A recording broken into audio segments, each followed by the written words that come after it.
За сайн байцгаана уу? Өглөөний мэнд. Тэгээд эзний үгийг өнөөдөр бид нар Малахи номны 4-р бүлгийн 1-ээс 6-р ишлэлийн хооронд дамжуулах гэж байна. Тэгээд өнөөдрийн үгээр үгээр Малахи ном нь ерөнхийдөө дуусчих. Малахи номыг бид нар ерөнхийдөө 4 бүлгийн турш ингээд судлаад ирсэн эцсийн нэг одоо нөхцөл байдал донд ирж байна л да, эцсийн ишлэлүүд донд. Эндээс бид нар нэг зүйлийг маш сайн ойлгох ёстой юм нь юу гэвэл Малахи номны одоо бидний унших хэсэг бол Малахи номны хамгийн чухал хэсэг гэж хэлнэ. Малахи номонд ерөнхийдөө эхний 3 бүлгийн турш нэлээд их гоншихонсон ард түмний тухай гарч байгаа тийм. Харин одоо бол юуг тухай гарах вэ гэвэл харин тэднэрт хариулж байгаа Бурхны үгсийг яг энэ ч ерөнхийдөө урддагдах учраас хэдүүлээ яг энэ бүлгийг энэ ишлэлүүдийг маш сайн нухаж ойлгох хэрэгтэй болж байгаа шүү. За ямар ч гэсэн эхлэхээс өмнө саяхан нэг юм мэдээлэл сошиалор ерөнхийдөө нэлээх явлаа. Тэр нь юу вэ гэвэл Ган улсын иргэнтэй нэгэн одоо бишоп пастор гэх юм уу те. Тэр хүмүүсийг лөөвөрцөн гэдээ ерөн шүүхэд дуудагдсан байгаа. Тэр яагаад тэгж дуудагдсан бэ гэвэл 2025 оны 12 сарын 25-нд дэлхийс үрнэ. Бурхан ахиж дэлхийг усан галваар ер нь юулах гэж байна. Тийм учраас та нар миний энэ барьж байгаа нь завинд одоо өргөж суух юм бол та нар аврагдах болно гэсэн юм мессежийг илгээсэн. Тэгэд энэ илгээсэн мессежс нь бол маш олон хүнд нэг хандив өргөөд юунд н авдарт нь орц сууй те завинд нь сууй гэсэн юм саналуудыг илгээсэн. Гэхдээ гол нь юу вэ гэвэл нэг дэлхийс хөөж тэр усан галуу нь ердөөс юулыг ажиллаагүй гэсэн үг болоогүй. Тэрнээс болж хүмүүс тэр хүнийг яаж байгааг бол шүүхэд өгсөн байгаа. Биднийг лөө өрцсөн гэж. Тэгэд энэ юуг илэрхийлж байгааг бол Бурхан ер нь бидний нэг зүйлийг маш сайн мэдж байгаа. Тэр нь юу вэ? Есүс эзэн буцахтаа би дахин ирнэ. Тэр өдөр би шүүх болно гэдэг ийм нэр томьёог хэлээд өнгөрсөн. Өнөөдрийн бидний уншихын хэсэг маань тэр нэр томьёотой маш их чухал холбоотой учраас би энэхүү зүйлээр ерөнхийдөө номлолоо эхэлж байгаа. За тэгээ би ямарсан энэ Малахи 4-р бүлгийн 1-р эсээс 6-р эшлэл хүртэл уншаад өгье. За энэ дээр ингэсэн байна. Үзэгтэн 100 мэд шатаах цаг үе айсвэ. Бүх ихэрхүү хүн ёс бусыг үлдэгч бүр сүрэл мэт болноо. Айсв тэр үед тэд шатаж үндэс мөчрөмж үлдэхгүй гэж төгдөмдийн Ева айлдаж байна. Харин нэрээсмэн нэмэгч та нарын төлөө зөвхтийн нар мандаж жигүүрт нь идэгрэл байна. Хашаанаас гарч буй бяруу тугал адил харайж үсрэн та нарт тоглох болноо. Та нар буруу муу хүмүүсийг дэвслэн товсон тэрхэл өдөр минь тавхаад орчин тэд үнс шороо болноо гэж хэлж байгаа. Зарц Мосегийн адил миний зааврыг чиглүүлгийг санахтун. Хамаг Израиль зориулсан зарлиг журмыг нь хэрэг буулнаа би түнд өгсөө. Үзэгтэн Явагийн агуу аимшигт өдрөөс өмнө иш үзүүлэгч Илийг би та нар руу илгээнэ. Тэрээр эцгүүдийн бодол санаа хүүхдүүд рүү, хүүхдүүдийн бодол санааг эцгүүд рүү нь эргүүлнэ. Эс бөгөөс би ирж энэ нутгийг бүрэн сүрүүлнэ гэсэн юм хэсэг баг. Тэгээ Малахи номыг бид нар бүгдээрээ ерөнхийдөө судлаа нөхцөл байдал ямар байгааг бол ерөнхийдөө гадарлаад эхэлсэн те. Малахи ном амьдрахад нөхөр хэцүү байгаа. Тэд нэр чуулгануудаа цуглаан барих ажлаа, цуглаанд үйлчлэх, бурханд руу эргэх гэдгээс илүү аж амьдралаа буцаад явчихсан байгаа. Дээрээс нь гэр бүлийн салалтууд маш их байсан. Дээрээс нь одоо юу гэдгийг те. Бид нэр ингээд чуулганд яваа таныг дагаад бурхны үгийг дагаж амьдраад байгаа мөртлөө таны үгийг дагдаг хүмүүсээс дорой амьдраад байна. Энэ ямар учиртай. Тиймээс бид нэр бурхны үгийг дагах нь бурханд үйлчлэх нь ашиггүй юм байна гэдэг юм дүгнэлтэнд хүрчихсэн. Тийм ард түмэнд найдвар болон хэлгэж байгаа үг л энэ 4-р бүлгийн энэ 6 ишлэл. Энэхүү 6 ишлэлийг бид нэр 2 хувааж өрн харж болно. Юу гэвэл 1-ээс 3-р ишлэл ер нь бол шүүлт ирнэ гэдгийг маш тодорхойгоор өгүүлсэн. Харин 4-өөс 6-р ишлэл нь болохоор тэршгүй шүүлт эхлэхээс өмнө Илия ирнэ гэдэг юм тухай ярьж байгаа. Энэ хэсэгт нэг юм онцгой зүйл байдаг юм байна. Тэр нь юу гэвэл шинэ гэрээнд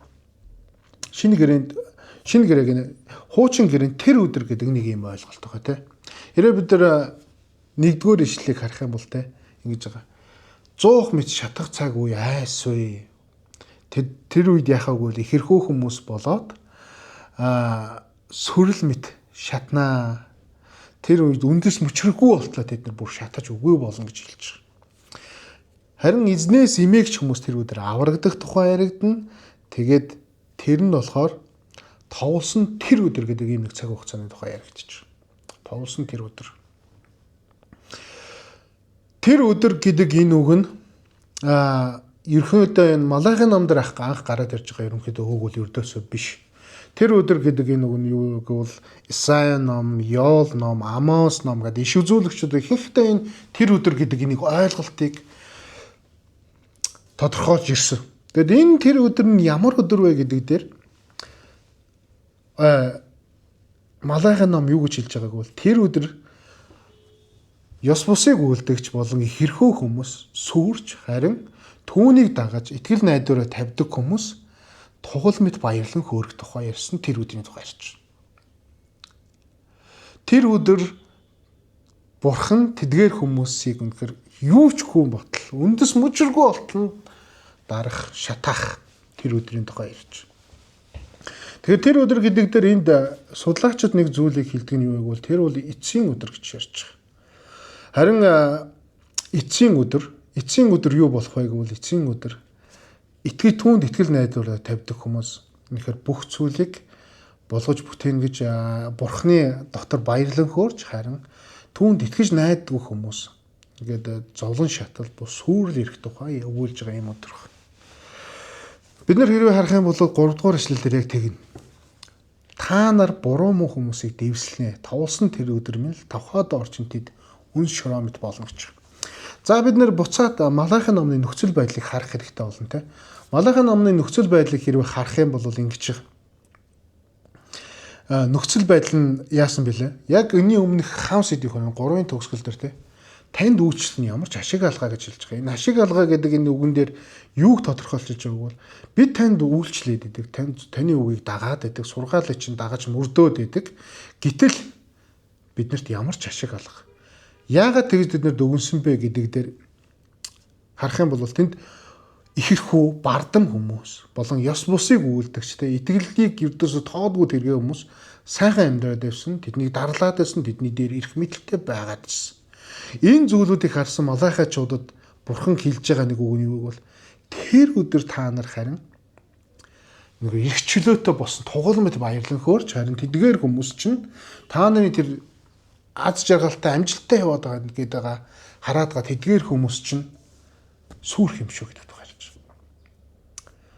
Тэгэхээр тэр өдөр гэж аль өдрийг хэлэх вэ гэдэг дээр нэг иймэрхүү юм санаанд орж байгаа. Тэр өдөр гэдэг нь бидэд бүгдээрээ л бодохдоо эцсийн өдөр те. Бурхны оршихуй, Бурхан өөрөө дахин ирээд энэ дэлхийг шүүн гэсэн тэр өдрийг гэж ойлгож байгаа бид нар бүгдээрээ. Гэтэл яг судлаачдын энд хэлж байгаагаар л яг ихэнх судлаачид яг тэр өдөр гэдэг бол эзний дахин ирэлтээр шүүгдэх тэр өдрийг хэлдэг гэж. Гэтэл бид нар харах юм бол цааш нь үргэлжлүүлээд харах юм бол ийм нэг юм яригдчих. За дөрөвдүгээр эшлээс харъя. Царц Мошегийн минь заавар чиглүүлгийг санах тон хамаг Израиль зориулсан зарлиг журмыг Херабуула би түнд өгсөн гэж. Өөрөөр хэлэх юм бол та нар цаашлаад юу хийх вэ гэвэл итгэлэнд ямар ч гэсэн Бурхны тэр амлаж байгаа тэр өдөр ирнэ. Харин тэр өдөр бол та нар юу хийх вэ гэвэл тэр өдөр бол та нар заавар чиглүүлгийг маань сахих тухай ярьж байгаа. Санаж мөрдөх тухай. Тэр нь юу вэ гэвэл Израильчуудад өгсөн те Мосегаар дамжуулж өгсөн тэр хуйлуудын тухай ярьж байгаа. Заавар чиглүүлгүүдийн тухай ярьж байгаа. Тухайн үед мэдээж шинэ гэрээ бичигдээгүй. Хуучин гэрээний заавар цөглөмжтэй бүх зүйлийн бичигдсэн тэр зүйлийг дагуу та нар дагаж мөрдөж амьдраарай гэдэг ийм тухай яригдчих. Тэгээд 5 дугаар эшлэл дээр нь те үзэгтэн Евагийн агуу гайхамшигт өдрөөс өмнө иш үзүүлэгч Илия би та нар руу илгээнэ гэж. Энэ дээр Илияг илгээн гэдэг ийм нэг хэллэг гарч байгаа те. Илияг илгээн.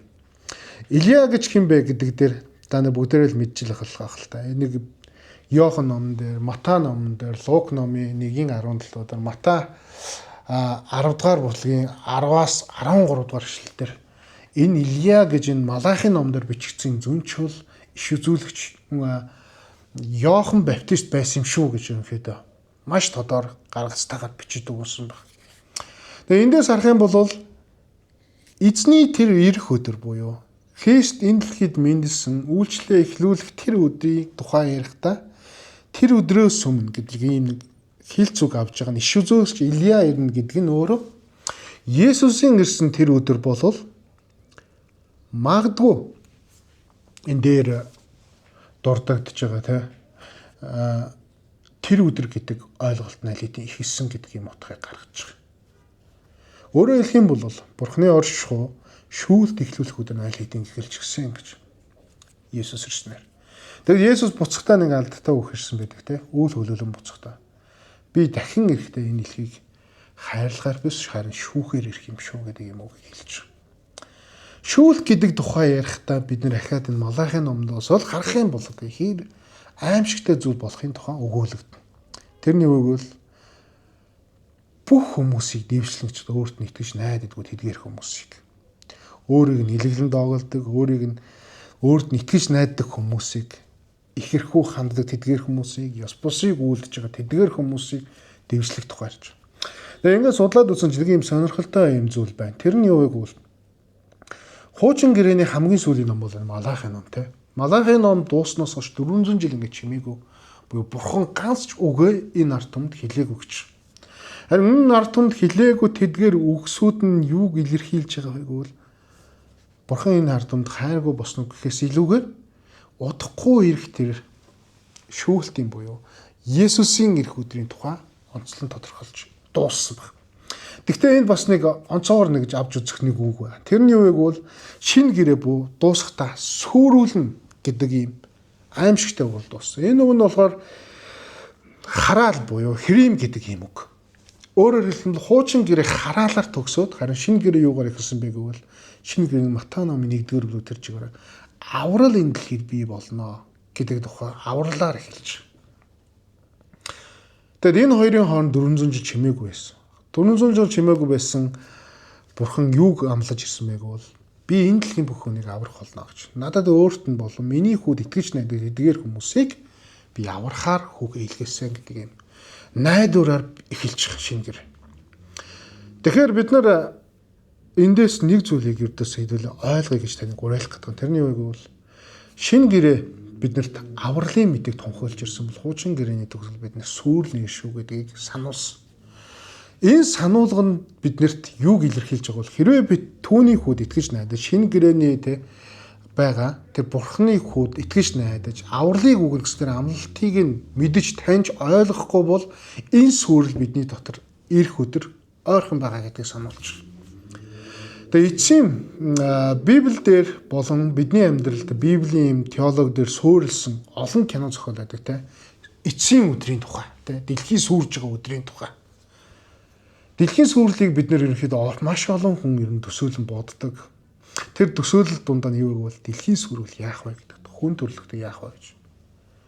Энэ дээр 1-р Петр 2-р Петр номон дээр ерөнхийдөө сүрлийн тухай өгүүлдэг те. Тэний бол үнэхээр хулгайч мэд ирэх болно гэж тэр өдрийг та нар мэдэхгүй гэж. Тэгээд тэн дээр 1-р Петртэй гардаг нэг юм гоё үг өгдөг те. Эзний хувьд нэг өдөр 1000 жил мэд харин 1000 жил нэг өдөр мэд учраас аврал гэдэг энэ хойшлуулж байгаа энэ тайвшруулах зүйл биш харин авралд хурдан итгэж найдаж түүнийг хүлээх юм явцаа. Түүнийг хурдан ирээсэй буюу мараната буюу бурхан ирээсэй гэдэг юм итгэл найдвартай хүн олон байгаасаа гэдэг тухай өгүүлэх гэдэг юм бэ. Өнөөдөр бид нар итгэл нэлийн тайвшралтай байна. Яагаад гэвэл бид нар эзэн дахин ирнэ гэж өгүүлэн одсон тэр цагаас шууд 2000 жил өнгөрцөн те. Бид нэр их тайван байна. Бурхан ирэхгүй гэж магадгүй гэж. Буудах бурхан ирч магадгүй ирэхгүй ч магадгүй те. Яг гэвэл бидний цаг үед ирэхгүй их нь бүр магадгүй олон уудлаа тийм таамаг дэвшүүлж байгаа хүмүүс. Энэ таамаг хүмүүсийг яадаг вэ гэвэл тайвшралд оруулдаг гинэ. За Есүс би итгэдэг. Гэхдээ бурхан ирэх болоогүй. Тэгэхээр юу вэ гэвэл шүүлтийн өмнө би зогсох болоогүй гэдэг юм ойлголт. Тэр шүүлтийн өмнө зогсох болоогүй ойлголт нь хүнийг яадаг вэ гэвэл итгэлээс холдуулах, итгэлийн алхмуудаас илүү дэлхийлэг зарчмууд руу их олоход нөлөөлдөг гэж. Энэ нөлөөллөд дагаж явсараад аль нэг л мэтгэхэд итгэлийн замыг орхичихсан тийм. ард нь гарцсан энэ Христийнхэн гэж цуглааныхан гэж нэг хэрэггүй гараад байд юм уу гэсэн ярьсан явж байдаг. Итгэлийн ах トゥ ус таны эргэн тойронд магадгүй байж л байгаа. Энд дээрс би юуг өгүүлэх гээд байгаа юм бэ гэвэл Бурхны эрэлт гэдэг тий дахин ирнэ гэдэг энэ амлалт тэмч хол биш байгаа. Нөгөө төгөр нэг зүйлийг бодосоо гэж хүсэж байна. Тэрний хувийг бол хүний аим гэдэг маш хэврэг зүйл шүү дээ ерөнхийдөө. Та нар мэдээж тэ маргааш та нар амьд явах эсхийг яаж мэдж байгаа юм бэ гэж Библиэд хэлсэн байгаа тийм. Маргааш бид нар амьд явах үгүйгээ мэдэхгүй ээж Бурхныг хизээ ирэх нь ирэх болоогүй гэж тайвшрах энэ үзэл хоёрын хооронд маш том зөрүү байгаа. Хэрвээ бид хөлийн өмнө нүүр тулах юм бол Бурхны тэр дахин ирэлтийн өмнө очихлах л та. Тэгээд тэр үедээ бид нар та ирэх болоогүй байсан шүү дээ. Би өхөн гэдгийг яаж мэдх юм бэ гэдэг ингээд сууж явах уу гэдэг юм өнцөг рүү очиж байгаа. Тэгэхээр би таныг тухайн үеийн Малахи номын итгэгчид болохоор юу гэж бодож байсан бэ гэвэл Бурхан ирэх болоогүй тий. Бурхан бидэнд туслах болоогүй юм байна. Бурхан биднийг аврах болоогүй юм. Бурхан бидний дайснуудыг устгах болоогүй юм байна. Бурхан Израилийг аварна гэсэн худлаа юм байна гэсэн дүгнэлттэй байсан Малахи номын тэр хүмүүст энэ ишлэлээр дамжиж юу гэж ойлгох гэсэн бэ гэвэл Бурхан ирнэ. Бурхан ирээ шүүлтийн цаг маш ойрхон байна те. Айсуу тэр өдрөл та нар үнэхээр тогломт гашаанаасаа гарч байгаа тогломт эргчлөөг мэдээж авралын Бурхан дотор баярлан хөөрнөө. Тэр өдөр би тэнч та нарын дайснуудыг чинь устгаж өгнө те. Дэвсэлж өгнө. Тэр өдөр Израильчууд аврагдана гэж. Өөрөөр хэлбэл итгэлийн ард түмэн аврагдах тухай ярьж байгаа те. Гэтэл Амос номд нэг ийм үг өгдөг те. Амос номын 5:18 дээр шүүлт ирнэ. За тэрэнд бид нэр итгэх юм байна те. Яг Израильчууд. Бид нар шүүлт ирнэ гэдэгт итгэнэ. Гэхдээ Амос номон дээр хэлж байна. Яагаад гэдэг асуултанд Амос ном юу гэдэг шүүлт ирэх нь юм. Тэгээд энэ шүүлт өөрсдөөс чинь эхэлнэ гэдэг юм санаа гаргадаг. Энэ санааг ч гэсэн Малахи ном өөрсдөө ерөнхийдөө дэмжиж байгаа бүрэн утгаараа. Тэгэхээр шүүлт ирнэ гэдэг эцгийн өдөр ирнэ гэдгийг нэг талаараа бид нэр хүлээх баярлах юм боловч энэ бидний хувьд ч гэсэн бас шүүлт шүү гэдэг энэ санааг ерөнхийдөө хуучин гэрээний иш үзүүлэгчд маш ихээр сануулж байгаа. Тэгээ би танаас асуух гэдэг нь л тоо. Яг эцсийн өдөр маргааш бий болоход бид нэр бэлэн байгаа юу гэж.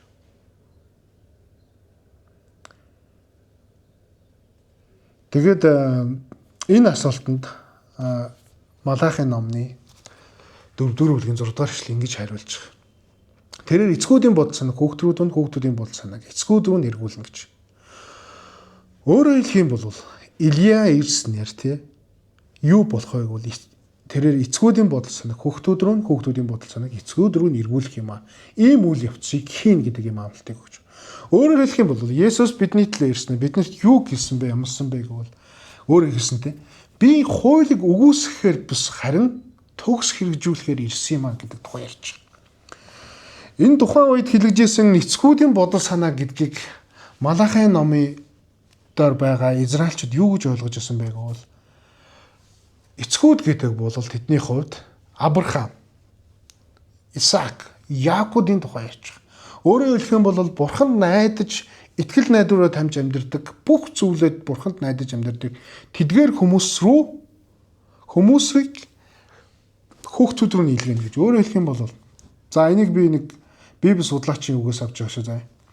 Эдгээр утга санаа нь юуг илэрхийлж байгааг бол одоо үеийн Христэд итгэж байгаа хүмүүс рүү Бурхан өөрийн эцгүүдийн бодол санааг хүргэнэ гэсэн. Энэ бодол санаа юу вэ гэвэл бид нэр Библи буюу Бурханы үгийг бидний зүрх сэтгэл суулгах тухай ярьж байгаа. Харин хүүхдүүдийн бодол санааг эцгүүд рүү нэргүүлнэ гэдэг нь бид нар өөрсдөө Библийг уншиж судалж Бурханы үгийг таньж мэдээд Бурхан руу буцах тухай өгүүлж байгаамаа гэдэг ийм агуулгыг авахулж байгаа. Эс бөгөөс би ирж энэ нутгийг бүрэн сүрүүлнэ гэж. Хуучин гэрийн хамгийн сүүл яг бүрэн сүрүүлнэ гэж тэ. Энэ дээр ямар утга агуулгаж байгааг гэвэл хэрвээ бид нар итгэлийн үг болох энэ Библийг бариад тэ эзэн бурхан ойлгоод уншиж мэдээд эзэн бурхан руугаа эргэхгүй бол тэр биднийг сүрүүлнэ буюу хэрэм буюу хараал гэсэн юм үг. Энэ хараал гэдэг үг нь юу вэ гэвэл бүрэн устгах шүүлт гэсэн юм утгатай. Бидний бүрэн устгах гэсэн утгатай. Энэ үгийг хаана хэрэгэлдэг вэ гэвэл Ерихо хотыг бурхан бүрэн устгах гэдэг зааврыг өгөх. Ерихо хот бол хараагдсан гэдэг нь хэрэм буюу энэ сүрэл гэдэг энэ үг юм байна. Дараа нь Канааны хотуудыг бүрэн сүйтгэж байгаа тэр үйлийг хэлэхдээ энэ үгийг ашиглаж байгаа. Хуучин гэрээний энэ ном, энэ үг хамгийн сүүлийн үг, сүрэл гэдэг энэ үг. Хэрвээ та нар бурхан руугаа буцахгүй бол хэрвээ та нар миний чамд өгж байгаа эцгүүдийн бодол санаа энэ итгэл дотроо амьдрах энэ ухаан гэх юм уу энэ итгэл найдвараа өөртөө авч энэ үгийнхаа дагуу амьдрахгүй бол та нар сүрэл ирнэ шүү гэдэг юм тохиог өгч байгаа. Энэ л бодол санаа, энэ л ойлголтын тухай Малахын донд хэлээд эзэн 400 жил чимээг олсон бурхан. Тэдэрт яриаг. Эцсийн үрдэн бид нэр бүгдийг мэдж байгаа. Тэгээ шинэ гэрээ Есүс Христийн авралын түүх эхэлж байгаа. Бид нарт ирэх авралын түүх, сайн мэдээний 4 номын түүх эхэлж байгаа. Энэ 4 номын түүх эхлэхдээ Матай 1-р бүлэг дээр бурхан дэлхийг аврахаар өөрийн хайртай хүүгээ илгээсэн гэдэг юм мэдээг эхэлж байгаа. Тэр хүү биднэрт юу гэвэл эцгүүдийн бодол санаа руу биднийг буюу бурхны тухай мэдлэгийг бид нэр ойлгохын тухай явна. Харин нөгөө талаараа эцгүүдийн бодол санааг буюу бурхны тухай мэдлэгийг бидний дотор суулгахаар ирнэ гэж. Ирээд аль эзэн бид нар одоо итгэл дотор алхаж байгаа хүмүүс байгаа гэж найдаж байна. Тэгээ бид нэр итгэл дотор байх, итгэлээр тууштай алхах, буюу эцгүүдийн бодол санааг буюу Библийн тухай таньж мэдэх энэ аялалдаа бид нар хэр зэрэг тууштай үнэнч байгаа вэ? Хэрвээ энэ зүйлдээ тууштай байхгүй бол эс бөгөөс бидэн дээр биднийг бүрэн сүрүүлэх хүч нь бурханд байгаа гэдэг тухай энд өгүүлж. За тэгээд ерөнхийдөө энэ хүрээд Малахын ном маань өндөрлж байна. Тэгээд Малахын номоос бид нэр сурсан хамгийн чухал зүйлээ дүгнэе. Бурхны дагах аялалд одоо түүнийг таньж мэдэх аялалд бидэнд зогсолт, ухралт гэж байх нь биднийг сүрлэх хөтлөх замын эхлэл нь болж байгаа юм шүү гэж хэлэх гээд байгаа. Тэгээд бид нэр тууштайгаа түүний дотор суралцаж эцгүүдийн бодол санааг Библийн утга агуулгыг түүний хайраас бидний төлөө амиа өгсөн түүний хүүгийн тухай түүхийг таньж мэдэх нь өөрөө биднэрт бол сүрлийн өмнө, шүүлтийн өмнө өөрийгөө үүсгэх шүүлтийн өмнө бурхан нь биднийг хайрлан биднийг өөрийн талдаа зогсоох тэр баталгаа нь болох юм шүү гэж хэлмээр байна. Тэгээ хамтдаа залбираад энэхүү цагийг дуусгая. Гайхамшигт бурхан минь тань талархъя. Тэгээд бидний зүрх сэтгэлийг та хамгаалт өгч танд баярлалаа. Тэгээд өнөөдөр бид нарт Малахын номыг дамжуулж та өөрийгөө шүүхээр ирнэ гэдэг ахин нэг сануулж байгаад баярлж байна. Эзэм тэгээд тэр өдөр харин бид нар таны өмнө шүүгдэхдээ эзэн таны тал зогсон таны бидний төлөө илгээсэн тэр эцгүүдийн мэдлгүүдийг, итгэл найдваруудыг бид нар дотроо хүлээн авч таны дотор алхахад та бидэнд туслаарай хэмээн гуйж байна. Бид бол үнэхээр муу хөхтүүд таны дотор алхахгүй таныг өгөөсгөж ухардаг бол биднийг уучлаач. Харин таны зам дээр үргэлжлүүлэн тууштай байх. Тань лөө буцан ирэх тэр боломжуудыг бидэд гаргаж өгөөч хэмээн гуйж байна. Бүх зүйлийг танд өргөж байна. Тэгээд Малахын номноор танд бидэнд сургасан бүх зүйлүүд талархлаа. Илэрхийлж эзэн Есүс Христийн нэрээр гон залбирч байна. Амен.